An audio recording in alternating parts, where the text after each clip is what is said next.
क्यों करा जाता है पूर्णिमा का व्रत? पूर्णिमा का व्रत करने का कारण क्या है बताइए? आप इतने सालों से कर रही हो, कई माताएं कर रही होंगी पूर्णिमा का व्रत। एक समय फलाहार करती हैं, एक समय भोजन करती हैं। भोजन में खीर का होना जरूरी होता है पूर्णिमा के व्रत में। दूध की सामग्री होना जरूरी होती है पूर्णिमा के व्रत में। 12 महीने की पूर्णिमा करो, मना नहीं है। और पूर्णिमा उठाने का भी समय होता है चैत्री। चैत्र के महीने की जो पूर्णिमा होती है, चैत्री पूर्णिमा पहली पूर्णिमा मानी जाती है, इसलिए चैत्री पूर्णिमा को सिद्ध पूर्णिमा कहते हैं, कार्य सिद्धात्री पूर्णिमा कहते हैं, सिद्ध करने वाले। मनोरथी पूर्णिमा कहते हैं, मनोरथी पूर्णिमा।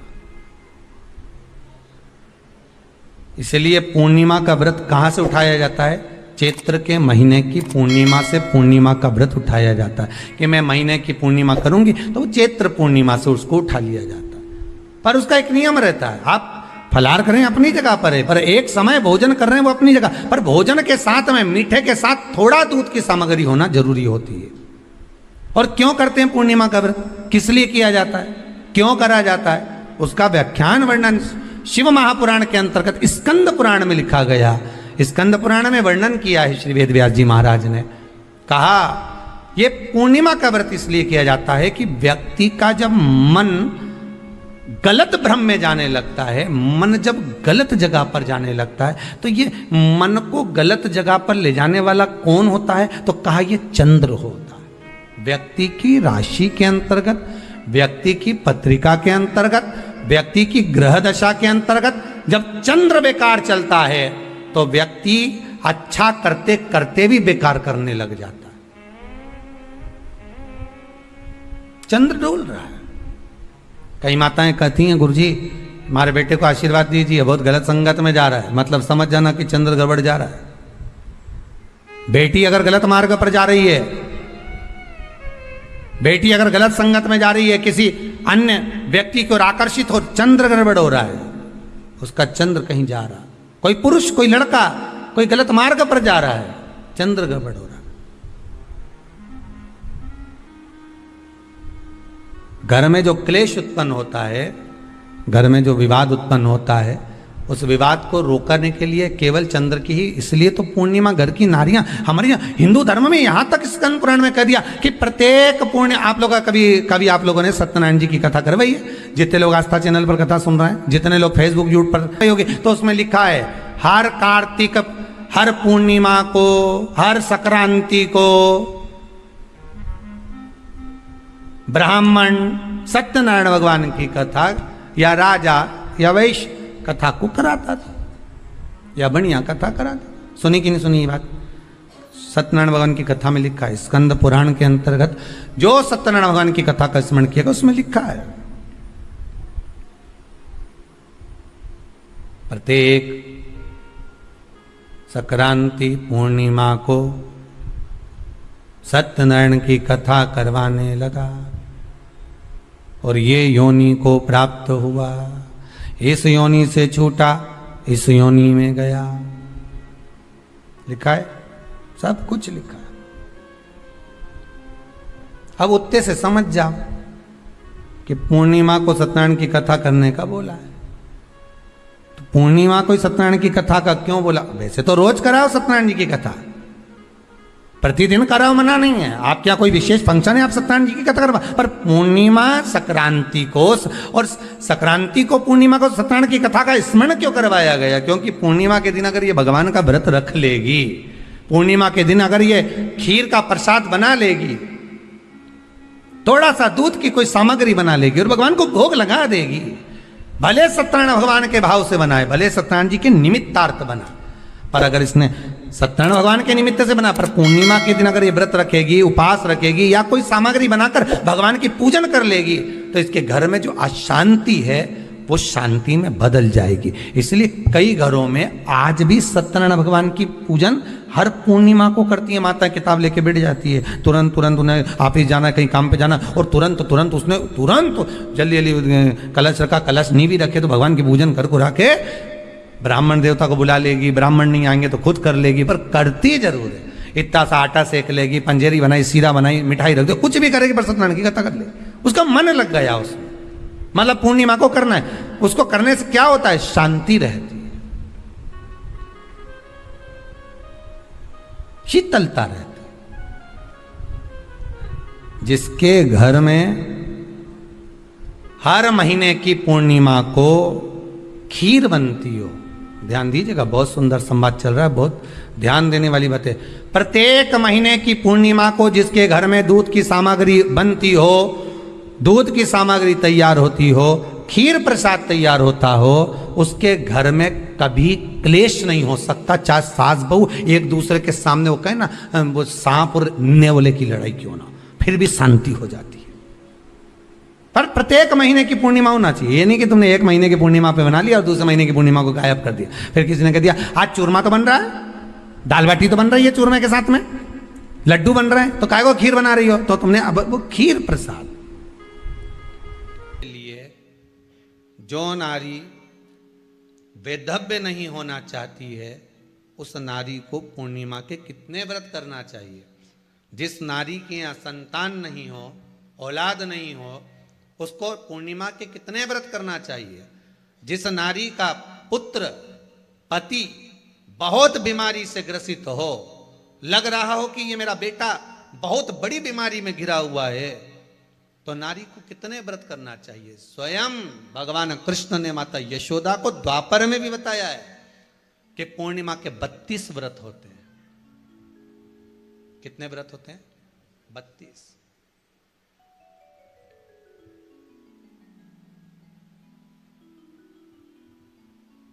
स्वयं भगवान कृष्ण यशोदा रानी को, माता यशोदा जी को भी बता रहे हैं 32 व्रत।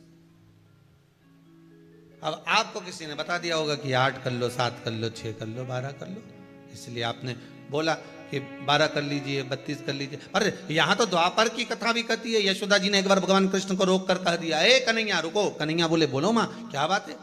कन्हैया जरा रुकिए, इधर आओ जरा। भगवान कृष्ण आए।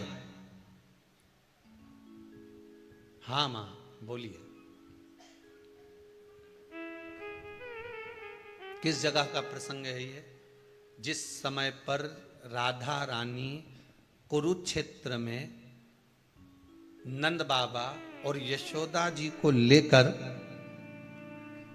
कुरुक्षेत्र के कुंड में, ब्रह्म सरोवर में स्नान कराने के लिए लेकर जाती है, ग्रहण का समय पर।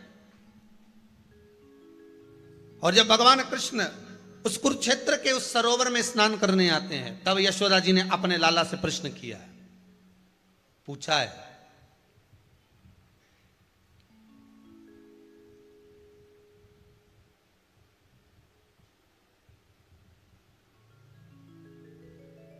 कि नारी वैधव्य होकर ना मरे।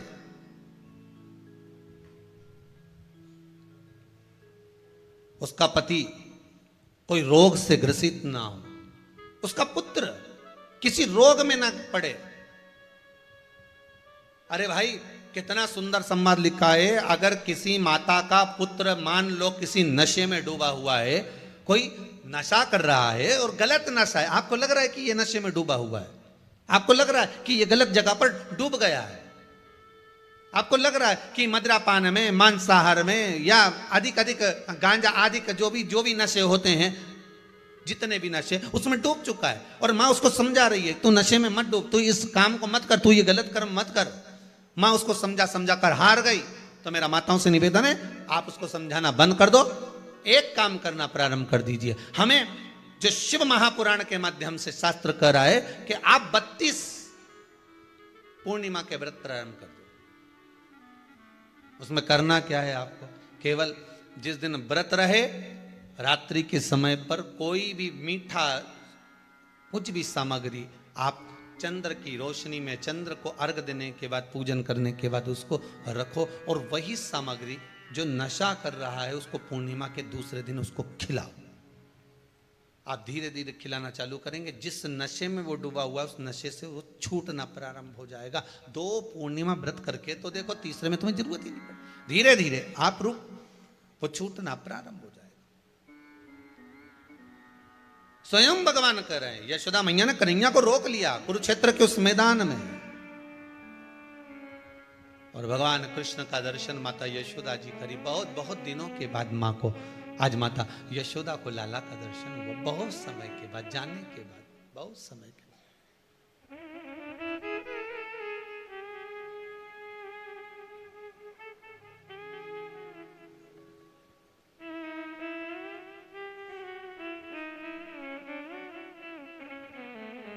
आज क्या होगा, या पूर्णिमा का व्रत आप धारण करे होगे तो उसमें पूजन कौन से भगवान की होती है?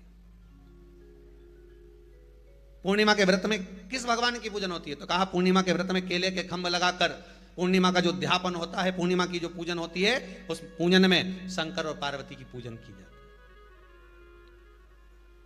शिव और नारायण की पूजन करी जाती है, शंकर और पार्वती का स्मरण किया जाता है।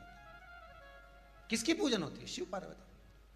क्यों शंकर और पार्वती का पूजन क्यों करा जाता है पूर्णिमा के व्रत में? क्योंकि शिव और माता पार्वती ही केवल एक ऐसे हैं जिन्होंने अपूर्ण लक्ष्मी को भी पूर्ण बना दिया था। किसको पूर्ण बनाया है? लक्ष्मी। पूर्णिमा के दिन अगर आप शंकर भगवान को एक लोटा पानी अगर शिव को समर्पित कर रहे हो, श्वेत पुष्प को रखकर शंकर जी के ऊपर सफेद फूल को चढ़ाकर अगर एक लोटा जल भी, एक पात्र जल भी शंकर को समर्पित कर रहे हो, तो ये लक्ष्मी के लिए ही तो कर रहे हो। और कौन सी लक्ष्मी? पूर्ण लक्ष्मी। पूर्ण लक्ष्मी। आपको पहले भी कथा में कहा, एक बार भगवान विष्णु के सामने लक्ष्मी मैया ने बहुत तेज स्वर में कह दिया था, नारायण, दुनिया के लोग आपका नाम जपते हैं, दुनिया के लोग नारायण नारायण कहते हैं, दुनिया के लोग आपका भजन करते हैं, पर सत्य मायने में कहूं ना तो मेरे बिना दुनिया के लोगों की नहीं चल सकती, मेरे बिना दुनिया नहीं चल सकती, संसार मेरे बिना नहीं चल सकता। भगवान विष्णु ने कहा ये तो गलत है लक्ष्मी आपका कहना। एक दिन लक्ष्मी को अहंकार आ गया, अहंकार के संबोधन जब माता लक्ष्मी करने लगी तो भगवान, उसी समय पर भगवान विष्णु को क्रोध आ गया और भगवान विष्णु ने कह दिया लक्ष्मी तो इतनी बड़ी। लक्ष्मी की आंख से आंसू बहने लगे, आज आपने मुझे अपूर्ण कहा है। आपको मालूम है आप मुझे अपूर्ण कह रहे हो? आपको ये ज्ञात हो रहा है आप मुझे अपूर्ण कह रहे हो? भगवान कहते हैं हाँ लक्ष्मी मैंने तुझे अपूर्ण कहा है। अपूर्णता का मतलब आप जानते हो ना? भगवान कहते हैं लक्ष्मी मैं सब जानता हूं। लक्ष्मी रोती हुई माता सरस्वती के पास पहुंच गई। सरस्वती ने पूछा क्या बात है लक्ष्मी, क्यों रो रही हो? लक्ष्मी जी ने कहा क्या बताऊं सखी, मेरे पति ने आज मुझे अपूर्ण कह दिया है।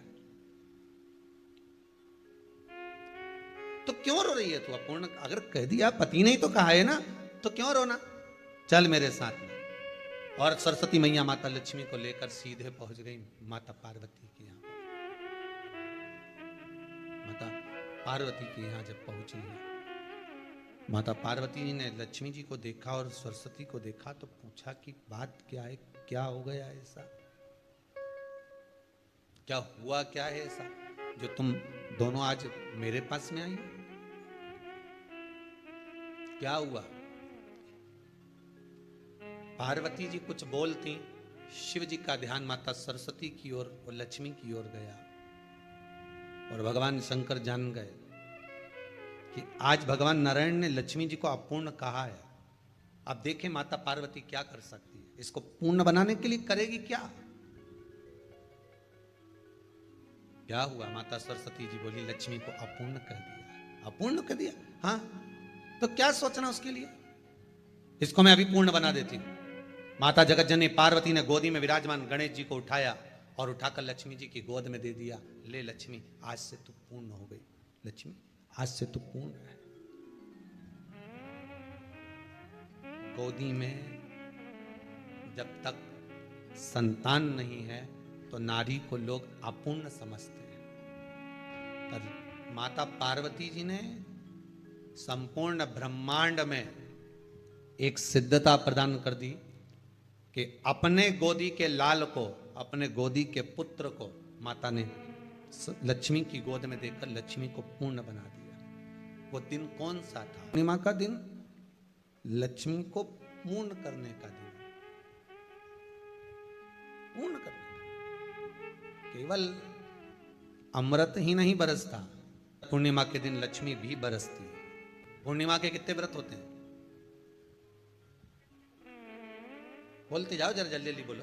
पूर्णिमा के नारियों को, स्त्रियों को अखंड सौभाग्य के लिए नमः शिवाय, ओम नमः शिवाय या श्री शिवाय नमस्तुभ्यम का जाप किया है या प्रदोष काल के समय पर शिव की कथा का रसपान किया है, उसकी जिंदगी में मेरा भोले बाबा शिव पंचायत क्या क्या देगी, ये तो दिल्ली वाले बाद में मालूम करेंगे कि उनको क्या मिलेगा।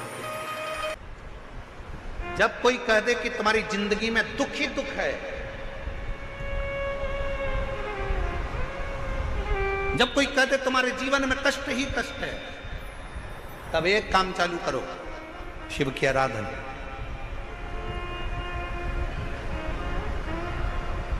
तब एक काम चालू करो, भगवान शंकर की आराधना।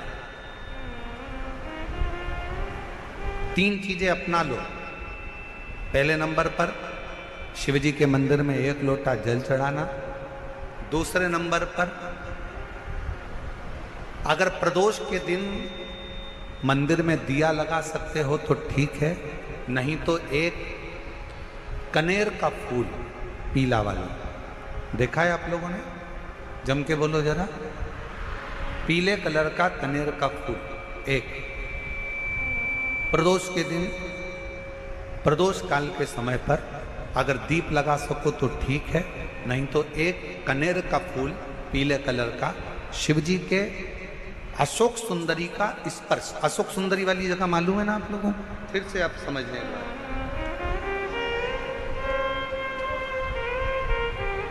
ये शिवलिंग, जलाधारी, ये चरण, राइट में गणेश जी, लेफ्ट में कार्तिकेय जी, मध्य भाग में जो एक मोटी सी लाइन होती है वो अशोक सुंदरी का स्थान होता है। जहां पर शिवलिंग रखा हुआ है ये पार्वती जी का हस्त कमल। शिवलिंग के ऊपर जो कलश में से एक एक बूंद पानी गिरता है वो शंकर जी की 5 लड़कियां हैं, जया, विषहरा, शामली बारी, दौतली, देव। शिव जी के 6ठे नंबर की लड़की अशोक सुंदरी मध्य भाग में। जब एक कनेर का फूल प्रदोष के दिन, प्रदोष काल में अशोक सुंदरी वाली जगह पर स्पर्श कराकर शिव जी को समर्पित करना। 3 क्रम है, अगर बन सके तो करो। पहला 1 लोटा जल चढ़ाना। दूसरे नंबर पर अगर बहुत ज़्यादा तकलीफ की जिंदगी चल रही हो, बहुत कष्टमय जीवन चल रहा हो और सब ने कह दिया कि तुम्हारी किस्मत में तो धक्के ही लिखे हैं, केवल आप धक्के ही खाओगे, तो 1 कनेर का पुष्प प्रदोष के दिन, प्रदोष काल में अशोक सुंदरी का स्पर्श कराकर शिवलिंग पर चढ़ाओ। और बन सके प्रत्येक महीने शिवरात्रि आती है, जैसे कल शिवरात्रि है ऐसे हर महीने शिवरात्रि आती है।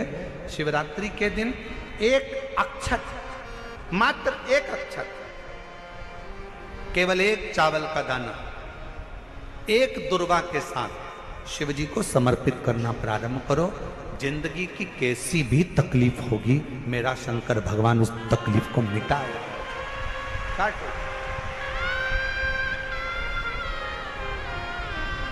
शिव की आराधना और दिल से बाबा को पुकारते रहो। श्री शिवाय नमस्तुभ्यं, श्री शिवाय नमस्तुभ्यं, श्री शिवाय नमस्तुभ्यं, श्री शिवाय नमस्तुभ्यं। उसको पुकारते रहो, दिल से उसको विश्वास के साथ पुकारो। प्रदोष का दिन है और सोमवार की प्रदोष के दिन 1 धतूरा यदि हम शिव जी पे चढ़ा रहे हैं, 1 चावल का दाना अशोक सुंदरी वाली जगह पर चढ़ा रहे हैं और अपना हाथ उस चावल के दाने पर रखकर चंद्रशेखर चंद्रमौलेश्वर महादेव के नाम का उच्चारण कर रहे हैं। श्री शिवाय नमस्तुभ्यं, श्री शिवाय नमस्तुभ्यं उच्चारण कर रहे हैं, दिल से प्रार्थना कर रहे हैं, निवेदन कर रहे हैं, नमन कर रहे हैं, बाबा को अपने मन का भाव कर रहे हैं। तो वो 3 महीना तो बहुत दूर है, मेरे बाबा ने अगर कृपा करी तो 3 महीने में मेरा बाबा करुणा करना, दया करना प्रारंभ कर दे। 3 दिन। एक नियम बना लो, 12 महीने शिवरात्रि आती है, हर महीने शिवरात्रि पड़ती है, महीने में 2 बार प्रदोष पड़ती है। या तो प्रदोष का नियम बनाओ या शिवरात्रि का नियम बनाओ। एक होता है शमी का पौधा, एक होता है मंदार का पौधा। मंदार जानते हो सब लोग? बोलो तो जम के। सफेद आंकड़ा भी उसको बोलते हैं, मंदार भी उसको बोलते हैं। मंदार का पौधा और एक होता है शमी का। कहते हैं जिस व्यक्ति की जिंदगी में केवल घाटा ही घाटा लिखा हो, दुख ही दुख लिखा हो और कई साल हो गए हों किराए के मकान में रहते हुए या तकलीफ को भोगते भोगते, परिवार में कहीं सुख है ही नहीं, 2 पौधे को याद रखना। और दोनों पौधे की कथा हमने पूर्व में सुना चुके, मंदार और शमी। दोनों की कथा सुनाइए कि ये कौन से मुनि थे, कौन से ऋषि के बेटे थे, ये मंदार और शमी किसके पुत्र थे, सब कथा सुने। आप YouTube पर सर्च करिएगा तो आपको कथा थोड़ी थोड़ी मिट्टी। प्रदोष काल में या तो प्रदोष हो या शिवरात्रि हो, दोनों को मिलाकर उसका शिवलिंग बनाकर उसकी आराधना, उसकी। शिव महापुराण करे शमी का वृक्ष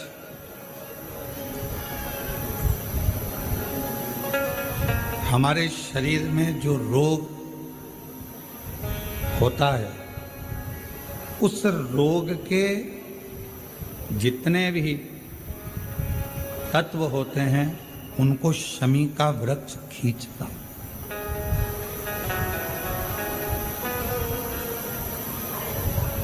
कल एक बहन ने प्रश्न किया कि गुरुजी आपने कहा कि शमी का जो वृक्ष होता है वो बड़ा हो जाता है, बड़ा होने के बाद उसको घर में नहीं रखते, छोटा पौधा, छोटा सा पौधा घर में रख सकते। और वो छोटा सा जो पौधा है उसको तो हम घर में रख सकते, पर वृक्ष, शमी का वृक्ष जितना बड़ा होता चले जाता है तो उसको घर से अपन रखते नहीं, उसको फिर कहीं बगीचे में या कहीं एकांत में या जहाँ उसकी ज़रूरत है वहाँ उसको लगा दिया जाए। गणेश पुराण में एक बात आती है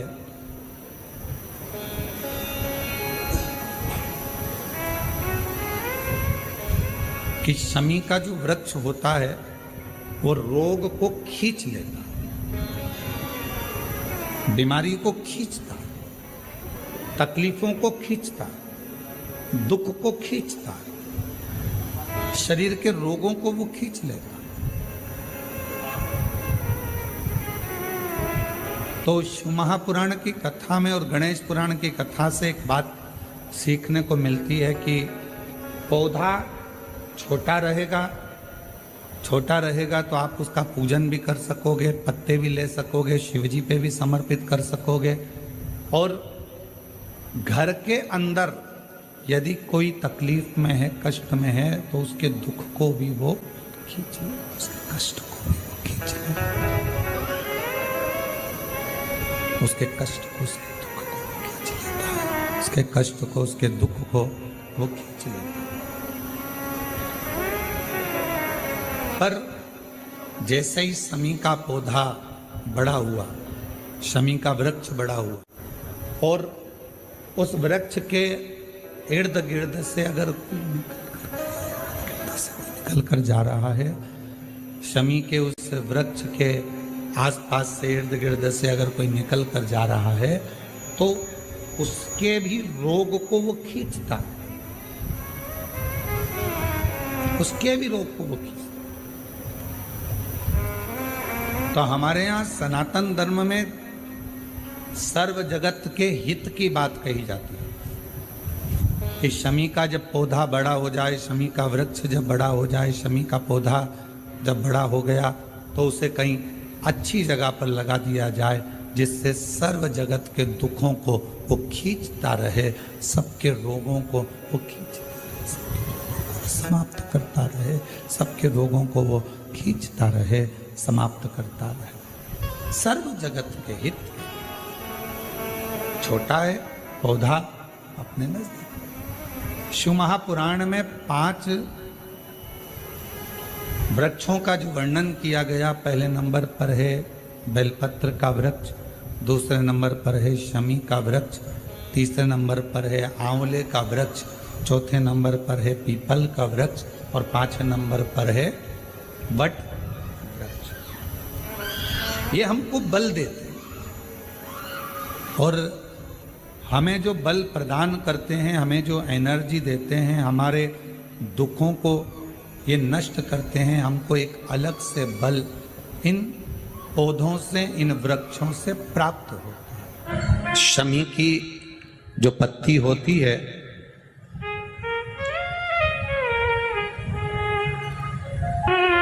शमी की जो पत्ती होती है,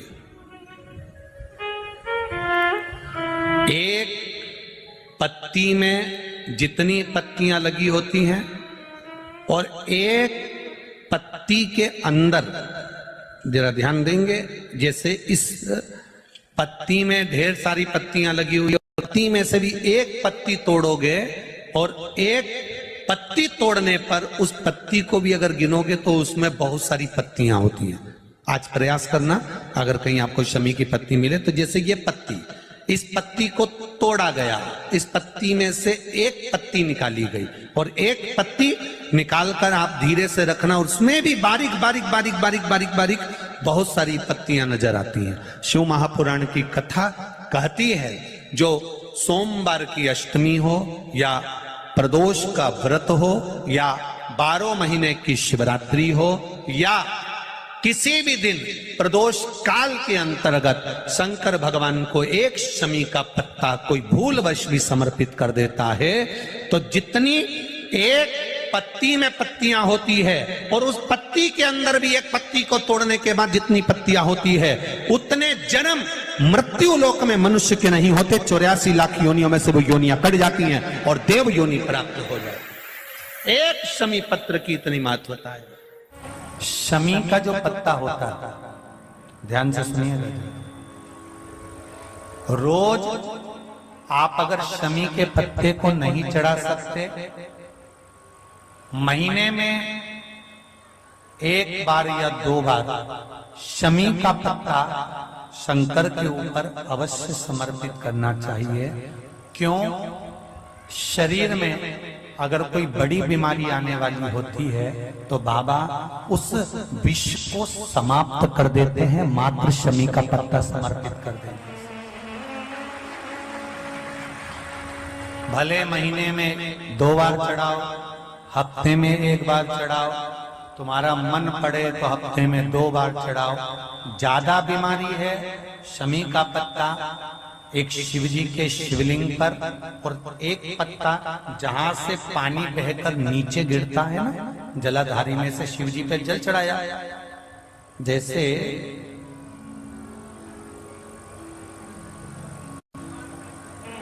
ये शिवलिंग, इस पर जल चढ़ाया तो ये पानी बहकर नीचे आता है, तो जहां गिरता है एक पत्ता शिवलिंग के ऊपर और एक पत्ता जहां से जल नीचे गिरता है वहां। अगर ज्यादा बीमारी है और ऐसा लग रहा है कि डॉक्टर कह रहे हैं कि तबीयत ज्यादा खराब हो सकती है, जांचे जाएगी, ये होगा वो होगा, तो एक पत्ता शमी का ऊपर, एक पत्ता जलधारी जो बहकर नीचे आती है पर चढ़ाना।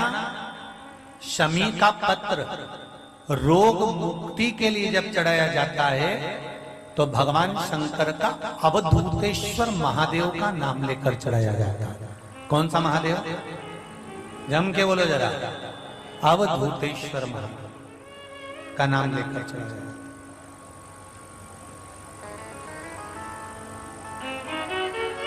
एक बात आपको कही थी अभी पिछले कथाओं में गाय के दूध का घी बनाकर उसकी एक उंगली घी की अशोक सुंदरी वाली जगह पर लगाकर, जो व्यापार नहीं चलता हो, दुकान नहीं चलती हो, अशोक सुंदरी वाली जगह पर घृत लगाकर घर के दरवाजे पर या व्यापार के द्वार पर उस उंगली को लगा देना चाहिए। घृत पर होना गाय के घी का। गौ माता कल कथा में कहा था, एक दिया बेलपत्र के नीचे और एक दिया बोलो बोलो जम के अपने दरवाजे के राइट भाग में प्रदोष के दिन प्रदोष काल में लगाना चाहिए, जिससे शंकर भगवान नंदी के साथ जाएं, तुम्हारे दरवाजे पर दिया लगा हुआ देखें तो शंकर भगवान नंदी शिव जी से कह दे, ये रोज मेरे मंदिर में आती है, ये रोज आपके मंदिर में आके एक लोटा जल चढ़ाती है, आज दिया लगाकर बैठी है, आपका इंतजार कर रही है, इस पर दृष्टि फेर दो, कल्याण कर दो। दृष्टि फेरो, कल्याण।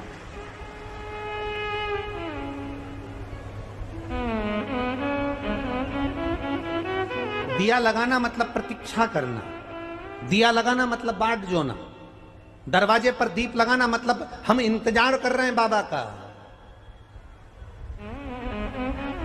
हम बाबा का इंतजार। प्रदोष काल में, प्रदोष के दिन हमने पहले भी कहा कि एक दीप लगाना या जल चढ़ाना या शंकर को धतूरा चढ़ाना या चावल का दाना चढ़ाना या बेलपत्र चढ़ाना वो खाली नहीं जाता है। तुम्हारा प्रदोष के दिन प्रदोष काल में लगाया गया दीपक एक ना एक दिन तुम्हारे घर में भी प्रकाश जरूर कर जाएगा। थोड़ा ध्यान दीजिएगा। मान लो मेरे बेटा बेटी कहीं अप्लाई कर रहे हैं नौकरी के लिए या अन्य चीज के लिए, तो वो अगर बेलपत्री के मध्य पत्ती और ये दो पत्ती है, इस पत्ती के बीच की जो जगह होती है वहां यदि पीला चंदन और एक चावल का दाना लेकर हरीश्वर महादेव का नाम लेकर शंकर के शिवलिंग पर प्रदोष के दिन अगर चढ़ा देते हैं, तो वो बेटा बेटी जिस एग्जाम को दे रहा होता है अच्छी मेहनत के साथ, लगन के साथ, तो निश्चित है वो उसमें सफलता पाता जरूर। हरीश्वर महादेव, एक बार बोलो कौन से महादेव? हरीश्वर महादेव। जब कोई कह दे कि तुम्हारी जिंदगी में दुख ही दुख है, जब कोई कह दे तुम्हारे जीवन में कष्ट ही कष्ट है, तब एक काम चालू करो, शिव की आराधना।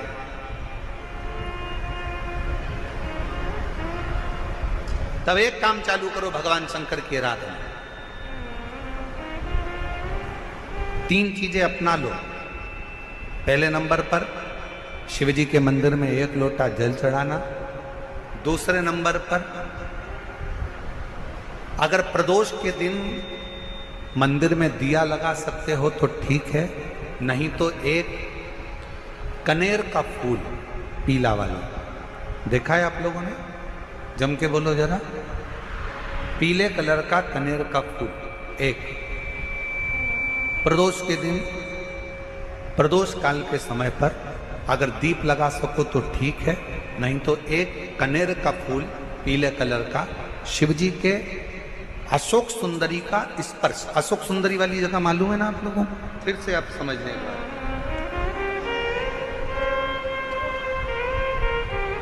ये शिवलिंग, जलाधारी, ये चरण,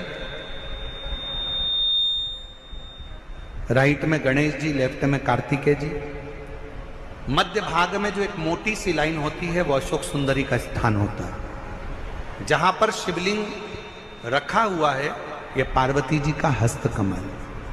शिवलिंग के ऊपर जो कलश में से एक एक बूंद पानी गिरता है वो शंकर जी की 5 लड़कियां, जया, विषहरा, शामली बारी, दौतली, देव। शिव जी के 6ठे नंबर की लड़की अशोक सुंदरी मध्य भाग में। जब एक कनेर का फूल प्रदोष के दिन, प्रदोष काल में अशोक सुंदरी वाली जगह पर स्पर्श कराकर शिव जी को समर्पित करना। 3 क्रम है, अगर बन सके तो करो। पहला एक लोटा जल चढ़ाना। दूसरे नंबर पर अगर बहुत ज्यादा तकलीफ की जिंदगी चल रही हो, बहुत कष्टमय जीवन चल रहा हो, और सब ने कह दिया कि तुम्हारी किस्मत में तो धक्के ही लिखे हैं, केवल आप धक्के ही खाओगे। तो एक कनेर का पुष्प प्रदोष के दिन, प्रदोष काल में अशोक सुंदरी का स्पर्श कराकर शिवलिंग पर चढ़ाओ, और बन सके प्रत्येक महीने शिवरात्रि आती है, जैसे कल शिवरात्रि है ऐसे हर महीने शिवरात्रि आती है। शिवरात्रि के दिन एक अक्षत, मात्र एक अक्षत, केवल एक चावल का दाना, एक दुर्वा के साथ शिव जी को समर्पित करना प्रारंभ करो। जिंदगी की कैसी भी तकलीफ होगी, मेरा शंकर भगवान उस तकलीफ को मिटाएगा। काटो। शिव की आराधना, और दिल से बाबा को पुकारते रहो, श्री शिवाय नमस्तु, श्री शिवाय नमस्तु, श्री शिवाय नमस्तु, श्री शिवाय नमस्तु। उसको पुकारते रहो, दिल से उसको विश्वास के साथ पुकारो।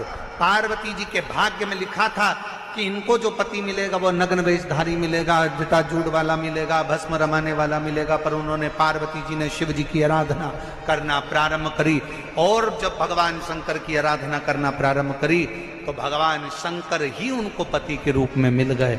और जब स्वयं देव अधिदेव महादेव हमारे भाग्य में अगर आ जाते हैं तो बाकी के भाग्य की सारी रेखाएं अपने आप सीधी हो जाती हैं। सब रेखा शिव को पुकारो।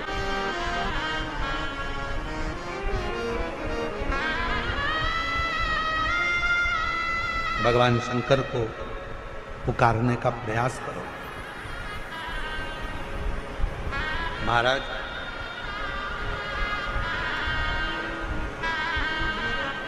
शिव महापुराण की कथा एक बड़ी सुंदर बात कहती है, बहुत सुंदर। जिसके दिन खराब चल रहे हो ना, तुम्हें मालूम है कि तुम्हारा रिश्तेदार के दिन खराब चल रहे हैं, उसकी तकलीफ की जिंदगी चल रही है, उसको कष्ट है। हम जानते हैं कि दिल्ली वालों को इतना समय नहीं है, मुंबई वालों को इतना समय नहीं है, बड़े बड़े शहर वासियों को इतना समय नहीं है, पर शिव महापुराण की आज की बात को लेकर जाना, जिसके दिन खराब चल रहे हो, तुम्हारे रिश्तेदार, तुम्हारा कुटुंबी, मोहल्ले में किसी के दिन अगर बेकार चल रहे हो, बहुत कष्ट के दिन चल रहे हो, तो उससे कम से कम एक दिन में 2 बार जरूर मिला करो। क्यों? उसके दिन भले खराब चल रहे हैं, पर एक ना एक दिन मेरा बाबा उसका हाथ पकड़कर उसको उन्नति की सीढ़ी पर जरूर चढ़ा। अगर किसी के दिन खराब चल रहे हैं तो उससे 2 बार मिलो। अगर किसी का स्वास्थ्य खराब चल रहा है तो उससे 3 बार मिलो। चिंता मत करना, छोटी सी बीमारी है, ठीक हो जाओगे। चिंता मत करना, ऐसी बीमारियां तो आती रहती है, टेंशन मत लो। किडनी खराब हुई है, लीवर बेकार हुआ है, शुगर हो गई है, थायराइड हो गया, कैंसर हो गया, क्यों चिंता करते हो? 3 बार मिलो। किसी के दिन खराब चल रहे हैं तो 2 बार मिलो, किसी का स्वास्थ्य खराब है तो 3 बार मिलो। और घर में अगर बुजुर्ग माँ बाप हैं और उनके प्राण छूटने का समय है तो शिव पुराण की कथा कहती है उनकी सेवा में 24 घंटे लग जाओ। 24 अपने बुजुर्ग माँ बाप की सेवा में, अपने बुजुर्ग माता पिता की सेवा में हर घड़ी लगे, हर पल लगे। प्रदोष का दिन हो और प्रदोष काल में आप अपने घर से जल और एक हाथ में घी का भरा हुआ दीप लेकर जिस दिन शंकर के मंदिर में जाते हो, शंकर को जल चढ़ाकर हाथ का स्पर्श जलाधारी पर कर कर शिव मंदिर में दीप प्रज्वलित कर देते हो, 26 प्रदोष का पुण्य फल उसी क्षण प्राप्त होगा। 26 प्रदोष का फल एक ही दिन में, एक ही क्षण में प्राप्त हो जाता है। 26 प्रदोष। निवेदन सभी श्रोता बहन भाइयों से, कथा आस्था चैनल पर जो सुन रहे हैं, फेसबुक यूट्यूब पर जो सुन रहे हैं और पंडाल में बैठकर जो सुन रहे हैं, जिस दिन दिल से हारो ना,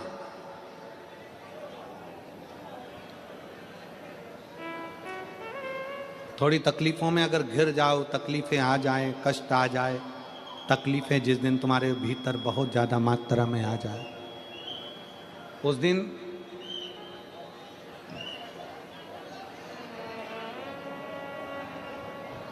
तीन बेलपत्र,